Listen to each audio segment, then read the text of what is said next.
and like STIZZY. I was fearing for my life and I was holding on to the back of her, like trembling. the pregame starts, this man is like blacked out. And then he starts basically passing out at the table. We got pasta and I was like too socially awkward to eat it. Is this how normal humans like respond to people? It won't happen again. I know you got a line. I don't wanna talk, won't you hit me? Told you I've been busy. Two bad bitches with me. Bucking up your city and my waist on itty bitty. Got these niggas. Guys. Let's see.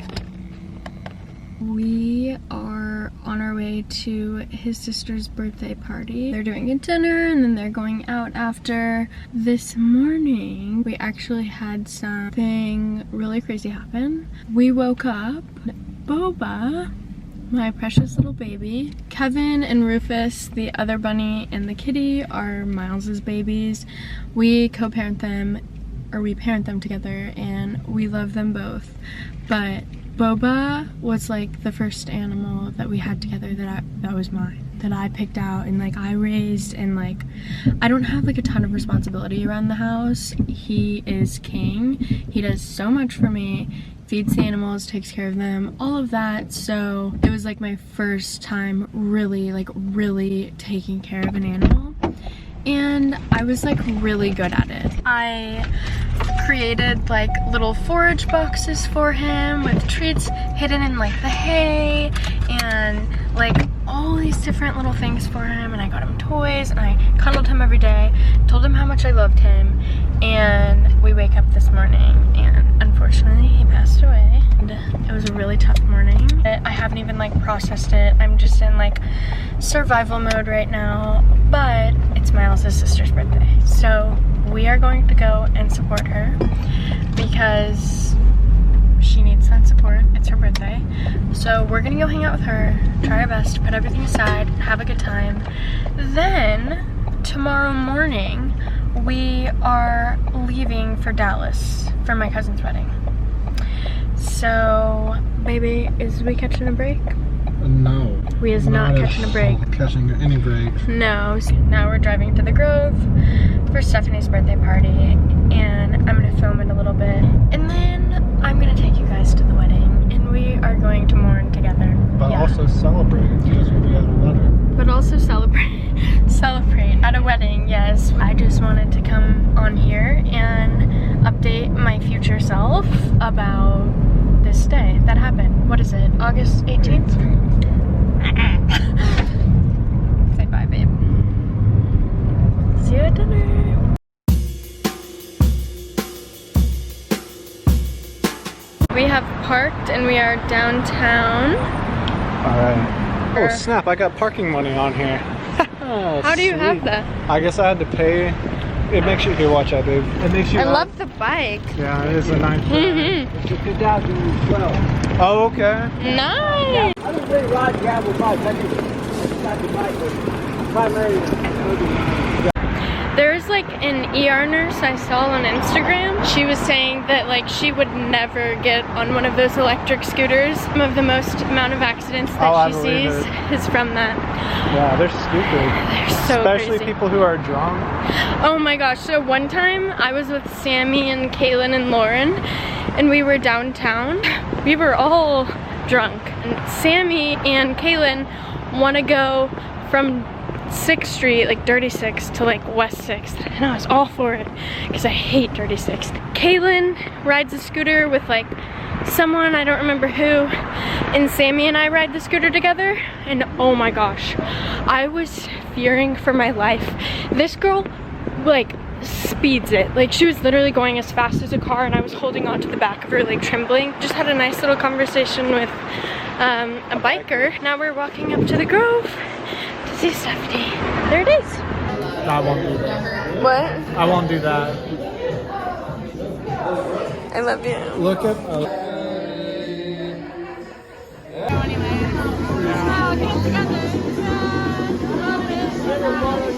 We are walking back from the club that we went out to after her dinner.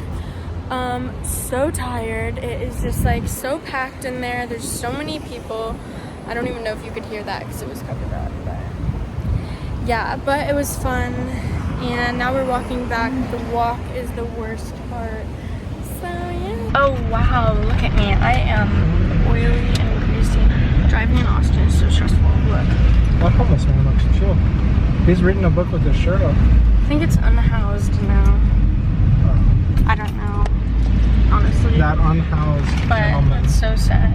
Oh no, he's reading a book. Good for him. Yeah, he's honestly, we don't know his story. We can't sue him. So we went to the Grove and so hot. So I was worried about. So we were at like an event one time. Everyone was like getting food, and when it came time for like the bill, we just had to like split evenly. I don't know about like popular opinion, but that is not something that I ever like to do because I'm vegetarian. So typically the dish that I order is like generally the cheapest, and I don't drink really. Usually I spend like 10 bucks when I eat out, and we each had to pay like 60 bucks. And it's like, I totally like understand the concept of that, but it's just not my favorite thing to do. So I was like kind of worried that we were gonna have to do that, but we didn't, which was so cool. They wanted us to. Oh, they did? But what happened was, I told Courtney, the girl who paid for it, I said, I'm going to Venmo you for the capellini. And she said, okay. And so our capellini was $20. I sent her 30. We had the pasta, which we split, none of the drinks that they ordered, none of the appetizers they ordered, aside from one Brussels sprout to try. One Brussels sprout. So I sent her $30 for a $20 pasta because I'm not paying. Yeah, I'm not paying $100 for everybody else's drinks and appetizers, and a pizza that somebody ordered that they didn't even eat. Oh yeah, this guy was like so messed up. Like he'd just gone to California, so he got like literally 2 STIZZYs, and he had them in his pocket. He was like. And we're not cheap. If we had drank and ate... Oh, we're not cheap, no. Yeah. If we were drinking and stuff, we would have split whatever bill. Like, you do you, boo. It's like outgoing, but it's like, I don't want to be, you know? Very true. It is so frustrating, like, whenever you're out in public situations and, like, do you get, like, the social awkwardness sometimes?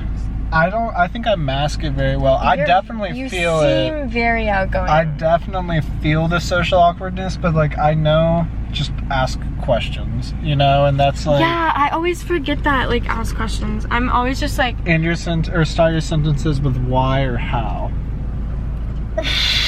He's gotta talk to his science. That is literally the easiest way to get through any conversation and not have to talk about yourself. Is just to. Because I get weird when I talk about myself. Me too, and I like over-explain, like literally anything. Like someone will be like, how are you doing? And I'll be like, oh, I'm good. Like I've just been working, like I work a lot. Exactly. And I have a bunny. Yeah. I just got a bunny. And then I'm like, what the fuck? Yeah. Like, is this how normal humans like respond to people? And it's so awkward. Especially if you're like inebriated in any way. Yeah.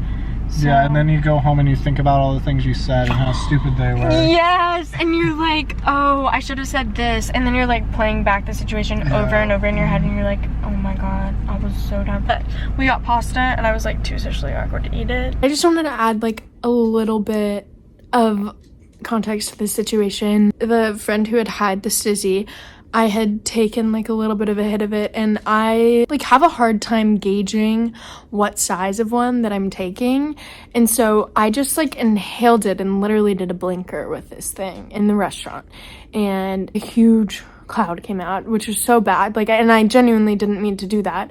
It was an accident. And so from that point forward, I was egregiously elevated, I guess you could say. And so that really amps up my social awkwardness. Like, to be real with you guys, I am like pretty socially awkward. I feel like you can't really tell, but internally it's like very bad. But when I'm like level-headed, sober, it's pretty fine. Like I can get through it. It's just really uncomfortable. But when I am that way, out the window, like all of my social skills go out the window. And so I was like an anxious wreck. And once we got the pasta, I felt weird eating the pasta in front of people because I was suddenly overthinking everything. So I literally had it like calculated to where, okay, like every 7 seconds, 15 seconds, I'll take a drink of my water. Then I'll like look over and smile. Then I will take a small bite of this pasta. And like I went through like 3 glasses of water. I was so like anxious. So that was like really awkward, but I just wanted to throw that in there. I didn't like order a $20 pasta and then intentionally not eat it. I just was feeling very uncomfortable. Okay. And it wasn't that good, to be honest. Yeah. It really not was. to sound. I could make better. I could.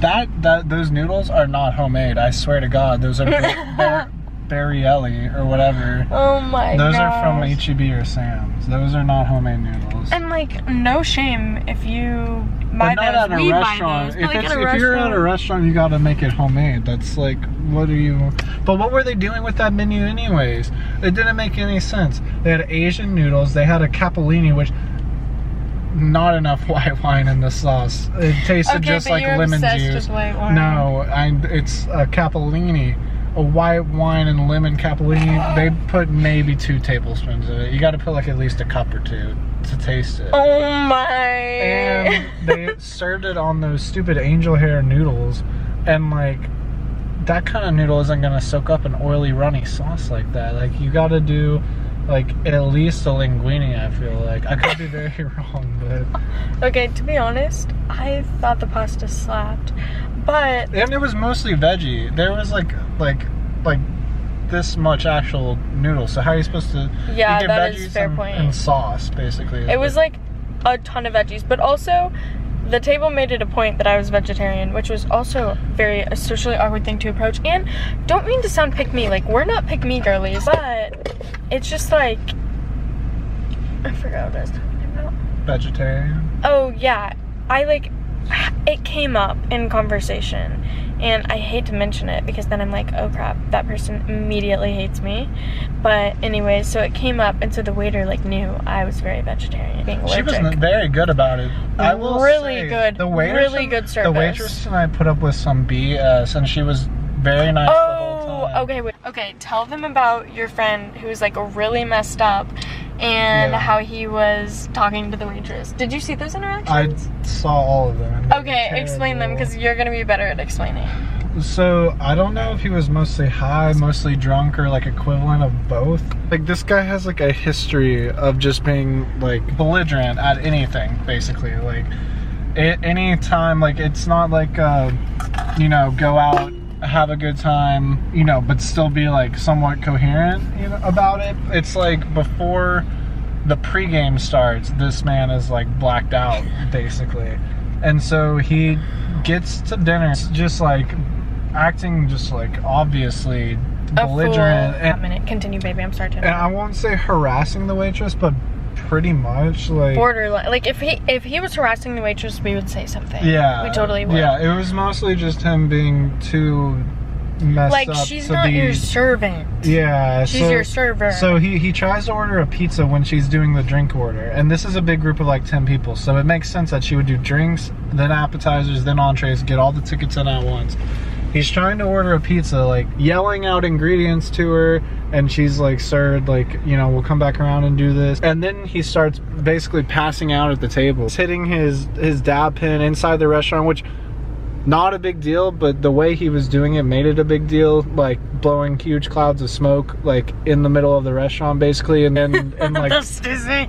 Proclaiming to the rest of the table to hit it, and just like, you know, wait, but no hate on this guy whatsoever. We're just explaining a funny story. Yeah. It was a funny situation. Although the part with the server was uncomfortable. It was very uncomfortable. And like other people's reactions was uncomfortable, but it wasn't like no shade to anyone at the table whatsoever. I'm just explaining the night. It felt like he was going to get kicked out of the restaurant, or like throw up at the restaurant, or like well, he did fall asleep at the table. And so it was just, we should have recorded something. I know, honestly, these moments were happening and I was like, this is so funny. Like, I was laughing so hard, and honestly, I don't laugh a lot. It was funny for a bit, and then at a certain point, it just got like, it was a bit not okay. It was a bit, honestly. Yeah, it was funny crazy. Like the first time, and then after like the 5th or 6th time, it started, or not even. suddenly he just kind of disappeared and didn't come back. So oh, never came back. And we were like, I was worried about this man. Is he driving home? Does he have an Uber? Because he didn't warn us. He just like up and left. Yeah, he just left. Like and even the birthday girl left didn't his know. pizza that he finally ordered just completely uneaten. Yeah, but so one thing I wanted to say about when he was asking the waitress for a pizza is like, it's not like he was like being mean to the waitress.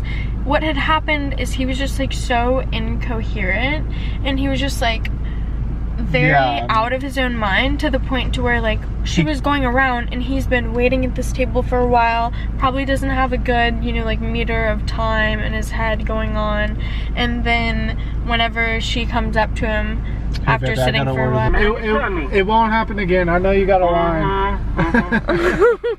Likely story. All right, thank you. That was so funny. Okay, so really quick before we get to the line, so this man like thinks that it's time to order his food, and he's like, I'll take a cheese quesadilla, and she's like, oh yeah, the sir, cheese quesadilla. we don't have that on our menu. And you can tell this girl's like a little flustered, and she's being nice to us. She's being like, very I'm like nice queening about her it. up. She is like being I love very her. nice So about nice. And then she's just like politely like, yeah, so like we don't actually She brought have him those 3 ingredients. waters, 3 cups of water. 3 cups of to help water. out, And yeah. did he even without drink them? even He saying, drank the beers and the espresso martinis. Yeah. And that's STIZZY. And then also, so then he was asking, can I get that? And she's like, we don't have those ingredients. Okay, I'll take a cheese pizza. And she's like, well, we haven't, you know, like started the orders for food. And then he's like, oh, well, can I just order like the cheese pizza, and then I'll get it with pepperoni and jalapeno, and also can you add mushrooms to that? And do you have banana peppers? And what about sausage? Do you have link sausages? She's like, link sausages? And he's like, yeah. I think she just eventually caved in and got him the pizza though, because it came out before everything else. That is so true. And then he was like, and can I just pay for it like on my card right now? And she's like, it's not time to pay right now. So it was just like crazy, but no shame to him. He was just like, it was not his fault, but it was very, very funny to watch. I felt very bad for her, but also if I was a server in her position, I would be like, this is so funny. But if you caught me on a bad day, I would be like, yeah, I will say she handled it super She was well. a queen. So the service at the Grove, amazing. Downtown, fabulous in Austin. Lovely, fabulous, love it. I've been stupid lately.